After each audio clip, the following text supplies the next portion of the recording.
a reoccurring event at the Itson household, and it goes a little like this. It's around 9 or 10 o'clock in the evening, and I'm ready for my fourth meal today.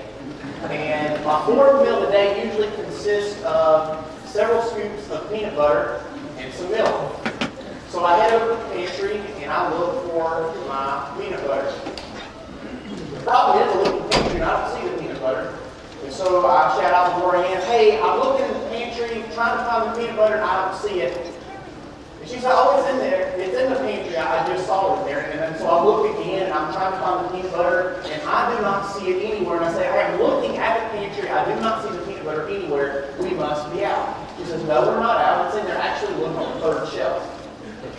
All right, 1, 2, 3. I look straight at that third shelf, and I don't see it anywhere. I said, I'm telling you, it's not in here. So she walks into the pantry, looks at the third shelf, grabs the peanut butter, and hands it to me.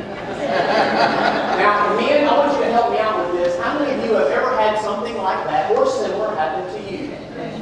Wow.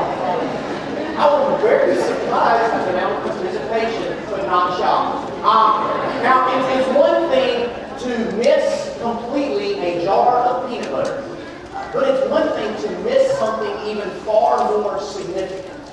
I don't know if you have ever had this situation before. Maybe it's a family member or a friend, and they are in a relationship with somebody. And this relationship that they are in, it's obvious to everyone, not just you, that the way that they are with this person is affecting them. The way they act, the way they talk, the places they're going, the things that they're doing. You see who they are when they are with this person. And so you even told them before, listen, in this relationship, you need to cut it off because you are being this when you're around them. This is not you.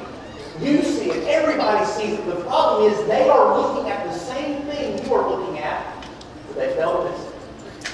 Or maybe you've seen somebody in a similar situation with maybe a substance abuse. They're taking in this substance and it's affecting the way they think, the way they act. And they are so positive, and I will even say they swear to you that that substance is not affecting the way they treat others in their family, but you see it. And it's amazing. So often, somebody can be looking at the very same thing, literally living it, but they fail to see the things that they need to see. And so it is with things of faith. Sometimes we look at these very significant things and significant moments of our walk with God, and we fail to see the things that we should be seeing from the very start. I think Jesus knew that we would all struggle with this. And perhaps this is why He brought into His ministry two very special and very needed groups of people. Group number one is what we'll call the 12. The reason why is that's what the Bible identifies them as, the 12. This is the apostles, the disciples. And these 12 men were so crucial to Jesus' ministry. They, number one, were there as a little bit of a support. And I think about the fact that even though He was the Son of God, He needed this companionship. He needed this sense of community. And so these guys were supposed to encourage Him, to speak life, and to encourage Him in what He was called by the Father to do. But what you see happening so often is quite the opposite. Now, the other thing they were there for, of course, was for Jesus to actually train them and for them to work together and learn straight from Him about what it is they should be doing and maybe not doing. So that's the 12. But there's another group that was very close to Jesus. It's a group that we don't really preach or teach about. It's a group that we don't study on very much, but they are just as equally important. This is what the Bible calls the women. Now, the women in Jesus' ministry consist of family, friends, and different connections. Maybe Mary, Martha, maybe Mary Magdalene. And these ladies had very different roles, and they had very different callings, but they were just as important as the men. Now, one of the things that these ladies did time and time again is they stepped in when the 12 failed to see something, and they helped these 12 men see things that they just flat out missed. Let me tell you, there are so many instances where the 12 would be looking right at something. In fact, I would even go as far as to say that they would be just heard something that Jesus had just preached, looking right at it, living in the middle of it, but they missed it. And so in would be these ladies, and they would come help the men see the things that they had failed to see. I want to look look at two texts in particular this morning. So if you'll flip over to John chapter 12, that's where we're going to be first this morning. And this is a very, familiar text for a lot of you. This is the time when Jesus was getting ready to have himself anointed with this very expensive oil. Now, I want to get a little bit of context to this. If you notice in your Bibles, this is also in Matthew chapter 26. And so that's important to understand the context of this passage, because if you understand the context, you'll understand what Jesus is actually trying to say here. So the context is this. Prior to Matthew 26 and prior to what happened in John chapter 12, Jesus was in this dilemma. And the dilemma was not with him. The dilemma was in the understanding of these 12 men. Jesus kept telling them, if you notice, over and over again, that this movement that you are a part of, this movement that you are going, this church, this ecclesia, this called out group of people, it's not supposed to end with the death of our enemies. Again, what you have in mind is me coming into Jerusalem and overthrowing the Roman government, ridding your life of all of these enemies. It's not about the death of enemies, it's actually about the death of me. And I find that interesting because I think today we kind of find ourselves in a similar mindset. We fail to see those types of things. That we can sometimes think that this movement, this church that you and I are a part of, is about us being distant away and avoiding our enemies. That's not what it's about. It's actually about the death of us spiritually so we can be to our enemies what God has called us to be. It was a very difficult concept for them to grasp. I think it is with us too. And you can see how difficult it was because Peter said, listen, Jesus, let me tell you something. You are not going to die. And I always go as far as say this. I'm not on my watch. It ain't going to happen. But Jesus had some pretty strong words when he said, get behind me, Satan. You're actually being a hindrance to me in this ministry. Again, this whole thing we're a part of, it's not about the death of the enemies. It's actually about me dying so you have more opportunities to love those who have been called love and to speak life to those who need life spoken to. So here is the mindset of these 12 men. And so in comes this lady in John chapter 12 by the name of Mary. And it's obvious that Mary may not fully understand, but I hope she probably, I'm sure she does now, that what she was doing in this very moment was helping these men see something that was right in front of them, that they were living in, but yet they failed to see. So in John chapter 12, this is what happened. They are in Bethany. And in Bethany, this is the hometown of Mary, Martha, and Lazarus. And they are with this trio having a dinner together. And in comes Mary with this very expensive can or bottle of ointment.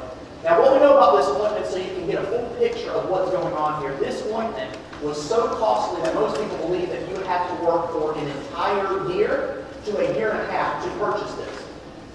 A year to a whole year and a half salary to go into this ointment. All right? That's whole. Now, when your wives ask you if they can go buy some perfume, that makes it seem a little, better, right? That you don't have to use a whole year's salary. So they use a whole year's salary, and Mary bought this ointment. So she gets this ointment, she comes in. If you look in Matthew 26, it actually says she started with Jesus' head. Now, that's odd to us. When we go to each other's houses, we don't anoint each other's head with oil. But during this day, this was actually a very common practice. If you were someone of authority, or if you were a king of sorts, or thought of in kingship, you would be anointed with oil. And so the apostles see this, and they're actually not bothered by it, because they think, hey, this is normal.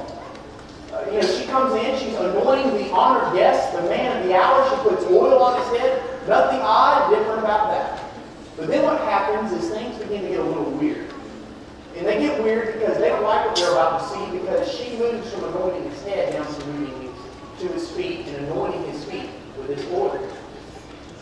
And so you can see and sense their frustration, because number one, they're thinking, what in the world? This is not the job of you, Mary. You're not supposed to be anointing and washing and cleaning Jesus' feet. This is the job of a lowly servant, not someone so connected to Christ.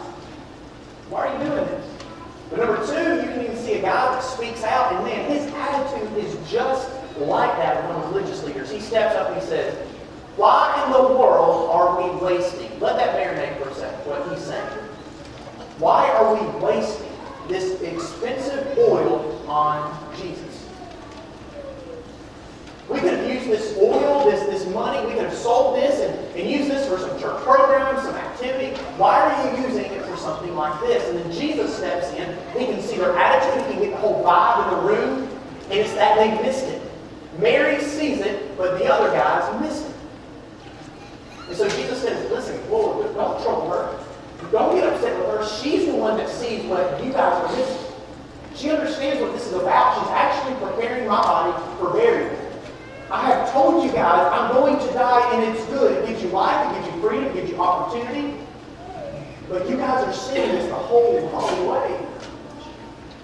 And so it's through this humble sacrifice and this servant mindset, she gets it. You need to learn from her. And so it took, again, Mary to step in to help the 12 to see something that they had missed. Now you flip a few chapters later to John chapter 20. This is the other instance I want to look at. In John chapter 20, the scene is not too distant from what we had just witnessed in John chapter 12. In fact, the timeline is actually pretty close to what we've seen earlier. What happened is, of course, Jesus had just died on the cross, and he was put into the tomb. And when he was in that tomb, of course, he had stayed there for 3 days, and then he had come out of the tomb to new life. Now, 2 of the apostles went to the tomb. One of them saw it and believed and said, hey, he raised from the dead. The other thought, great. Who stole the body of Christ? I mean, how rude could you be to steal the very body of the Savior of the world? This man's already lived a difficult life as it is because of coming to this earth and serving and loving, but we persecuted him. And they're going to do something like this. And so then it takes Mary. So Mary comes to the tomb. If you notice in the text, it says that at first, she didn't see. Now, flip back again to the text. If you look there, it says that the apostles also, they went to the tomb, but if you notice, the text makes a point to say that their understanding of the death and resurrection of Jesus was not yet what it needed to be. Meaning that they should have known this from the very start, but they missed it. So Mary comes to the tomb, again, doesn't at first see Jesus. She looks at the tomb, she starts weeping, and an angel says, why are you crying? And then Jesus comes up, and at first it says that she thinks that he's a gardener. And she talks to him and says, hey, what happened to the body of Jesus? Can you help me locate this thing? And then he says, Mary. Now that may not mean a lot to you, but it meant a lot to her. See, because if you look in the text up until this point, every single time, Mary was not addressed by Mary. She was actually called woman. Now, when Jesus used this word woman, he wasn't using it in a derogatory way. He was actually using it to kind of get her attention. Like he'd say, man, listen, hey, listen to what I'm trying to say. But here the tone was more personal. It's different. It's quite unique. So he says to her, Mary, and this means a lot because in this culture, women were undervalued, they weren't appreciated. In fact, according to history, the only time that women's names would be used was when they were trying to be manipulated. When someone came in with a very superior type mindset, with a sexist motive, that's when their name would be used. But this time, Jesus says her name and is like, Mary, it's me. And then you see how she connects with him, and she says, Rabbi, teacher, like, it is you. Guys, perhaps this is the obvious reason why the ladies were some of the last people to leave that scene of the cross. I mean, because these ladies had never in their life experienced a love from a man like this in their entire life. This is one of the first times in her life she had probably felt needed, wanted, loved, connected. She wasn't just some object. She wasn't some stumbling block. She was needed. The opportunities for her were there. And so Mary, of course, is trying to tell God, listen, this is him. But again, the whole time they're huddled up in their room, complaining, that thinking this whole thing that they're a part of is done. They miss what they should have been seeing from the very start. Mary wanted them to understand that this movement that you're a part of is actually not dead, but it's even more alive than it's ever been. So, can you imagine where these 12 men would have been without the eye of Jesus? Can you imagine how superficial their understanding would have been of what Jesus was and what his mission was? See, that's why we need the women just like we did then, like we need them today, to help us to see things we fail to see. See, church, one of our greatest, probably one of the greatest needs of us as a congregation, as a church here locally, is our amount of determination that we have inside of us to make sure that the invisible become visible. Let me say that again. That you and I, as Christians, have a huge role in playing a part in making those who are invisible visible. And what I mean by that is it took Mary to see things that these other guys missed. There would have been things that they literally would have walked away from and completely had missed in the ministry of Jesus until these women stepped in and made the invisible now visible. Maybe what you're thinking, maybe it's the undervalued people in the congregation, making them visible. Maybe it's the minorities, making them visible. Maybe it's the lower class, making them visible. Maybe it's those who are uneducated and maybe we have to take them serious, making them visible. Maybe it's our widows who sometimes get forgotten, making them visible. Or maybe it is our women that can be made visible. Well, when I think about this, I think about so often a lot of the women that have been in my life that have helped me to see things that I have flat out missed. And maybe you can think of several personally for you. I have several men that I credit to helping me be and do what I'm getting to do today, but I tell you, a large degree of it was actually the women in my life. I remember when I was 13 years old, this lady, her husband was a preacher at a church in Marbury by the name of Midway Church. And this little church had about 30 or 40 members, and they came up to me and said, "Hey, I heard that you do like one speech a year, which by the way is like 3 to 5 minutes. It's not a sermon, that's like a little pep talk or a football game, that kind of thing." And so she's like, would you be interested in preaching for our congregation once a month? And my mom was like, no. And so I look at my mom, and she's like, "You can do it." I'm like, "I don't know."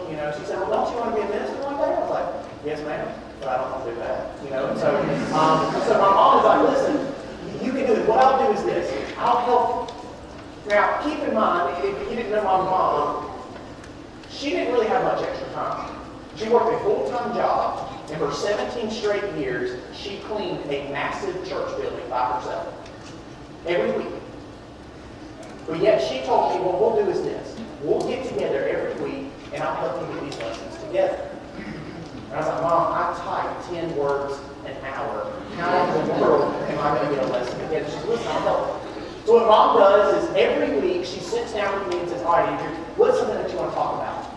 "I don't know. Well, tell me something that you're thinking about that is important to you." "Okay, maybe it's my faith." "Okay, well, what do you think of when you think of faith?" All right, so we wrote that down. And she said, "What are some Bible stories that you think of when you think of faith?" "Okay.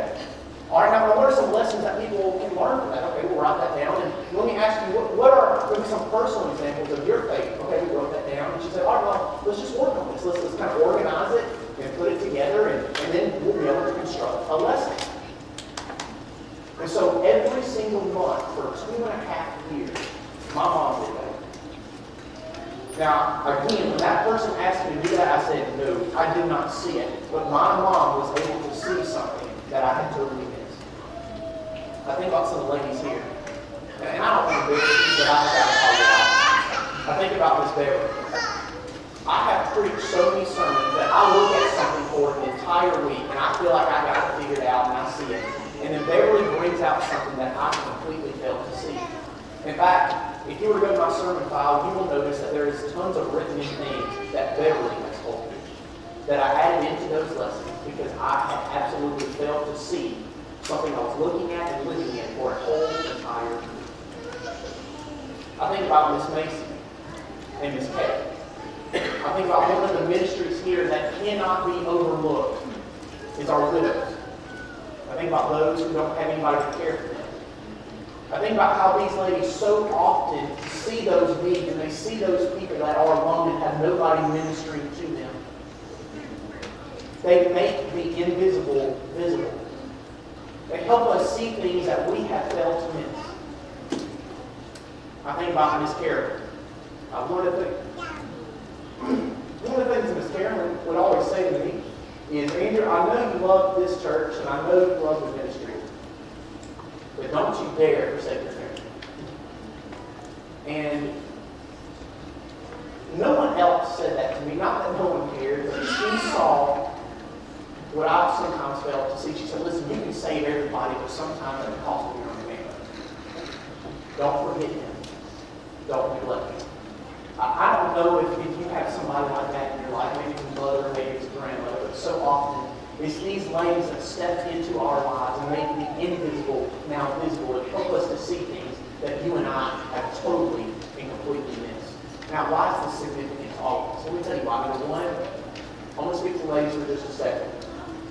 I want you to know that you are needed in sharing your faith. We need you, not on the back lines, we need you on the front lines sharing your faith. I can't tell you how many times Lori and I have been standing together and I invite someone either to a worship service or to have a study and they look at me like, who is this weirdo? But then Lori Ann says the exact same thing again a few seconds later, I'm like, sure. Now, you may think, well, why is that? Now, maybe I'm a preacher and don't know it, or number two, I think that what it really is, and I'm telling myself, is that what Lori Ann has is something I just do not have. See, women have a way to look at something and to look at someone and to come off in a very nurturing, caring way that a man just cannot accomplish. I've told you before that if you look at the very beginning of the Bible, you notice that Eve was called the mother of living things before she had what? Kids. She was called a mother before she had children. There was something designed within women to be able to mother. And part of that is their nurture, their care, their ability to see things that men just flat out miss. It doesn't matter if you have children or not. You still have a valuable ministry because you can see, you can care, you can provide nourishment and care and connect with somebody in a way that a man cannot. We need you desperately to share your faith. Number two, replace the lies that you have heard with biblical truth. Let me tell you one of the lies that's pretty close to home is your emotions. Now, let me tell you, God gave me emotions, and I love my emotions because sometimes emotions lead me to great things in connections with God. But sometimes my emotions fail me. Let me tell you, sometimes your emotions fail you too. So don't believe all the time what your emotions say you are. Believe who God says you are. Because in your mind you can quickly very construct this view of yourself as not important, not needed, not valuable. That is not God's view of you. In fact, to the church in Galatians, he said, listen, it doesn't matter if you're a Jew or a Greek. I mean, the church in Galatians is like, say, what? Well, let me take it a step further. It doesn't matter if you're a slave or free. You get a little crazy here. Then he goes, actually, let me say it a little further. It doesn't matter if you're a male or you're a female. You are actually all one in Christ Jesus. You are all needed for the work of the church and the work of the Lord. So maybe some lies that you've heard for so long is that you're not needed, you're not valuable, that you're to serve on the back lines. There is no such thing as serving on the back lines. You are either serving or you're not. You're in the front lines or you're on those lines. Replace those lies that you've heard and replace it with who God says you are. Number three, men, we need to encourage the women in their calling. Because if you notice in this passage, what made Jesus connect with the woman so much was that he did not see her as somebody as, I'm just going to kind of, oh, that's sweet. Good idea, Mary. No, he took her in her mindset and her service extremely seriously. I think about what Paul mentions in Romans chapter 16 to the church in Rome. He said, there's this lady Phoebe, guys. And what I want you to do with Phoebe is this. I want you to receive her. But notice he doesn't stop there. He said, I want you to, now once you've received her into your fold, into that congregation there, I want you actually to assist her in the ministry and the work of the Lord. He said, she has been a blessing to me, and she's going to be a blessing to you. What he's saying is, no, I'm not wanting her to take space up on a pew. I want her to be involved and work in this. And she has been so amazing in the work of the church for me that I'm going to need you to join with her and assist her, not just receive her, but work with her for the ministry of the Lord. Now, as I close, I don't know if you guys have noticed this, but we got to give credit where credit is due. Our society is not the one that over the past 10, 20, 30 years is the one that gives right. It's not. Well, you can say, well, yeah, they gave women the right to vote. and we're working towards equal pay. Okay, those things are great. But it's not society that has come up with that. Society is not revolutionary. The Bible is the revolutionary book. From the very beginning of time, God is working to give rights, the opportunities to everyone. See, that's why the Bible has stood on this cliff against the waves of injustice, the waves of despair, the waves of unequal habits and mindsets. And so we got to get credit where credit is due. This is the ministry, this is the idea of Jesus Christ, not our society. And what a wonderful message we can take in our communities for people to understand, listen, what you think is not fair, what's happening in the world, God's talked about it long before. We just have to bring that to life. And so the great news of the gospel is this, is that if you're here and you are a person that feels maybe less than, you've been believing in lies. According to what I see in Galatians chapter 3, that when you go to that water you're ready to baptism, it doesn't matter. You may have been a slave. You may be a slave to your sin. You may be a slave to your job. You may be a slave to somebody else. You can be free. You may be a male. You may be a female. You may feel invaluable. You may feel like you're not valuable. It don't matter. You can go into that water and you can come out brand new. You are free, no slave, no free, no male, no female. If you are baptized into Christ, you are literally one with Christ. Please understand that God is not 75% man, 25% woman. He's not 75% free, 25% slave. He is male, he is female, he is for the slave, he is the free, he's for the lost. That's who our God is, and that's the God we serve. And today, you want to make that decision to be a part of that church, that group, that ecclesia, that call out, that revolutionary concept. But please come out and stand and we'll sing this song together.